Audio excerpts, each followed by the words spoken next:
Now let us discuss 83.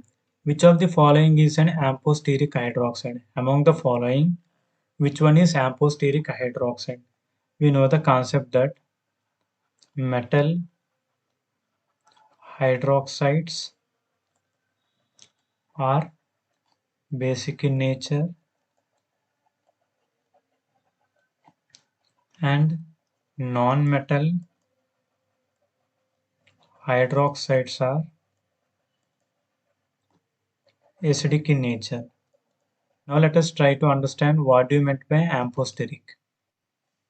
Amphoteric means it can react with both acids and bases. That compound is called amphoteric compounds. We know that among the four options, strontium, calcium, magnesium are basic in nature. These are basic hydroxides. But beryllium hydroxide is an amphoteric in nature. Why? Because it reacts with both acids and bases. Now let us see its reaction. When beryllium hydroxide reacts with the base, that means 2 moles of sodium hydroxide, to gives rise to Na2 BeOH4. Now let us see the reaction of beryllium hydroxide with acid.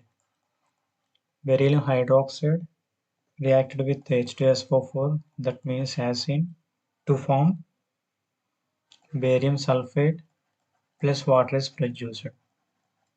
This is an base. This is an acid.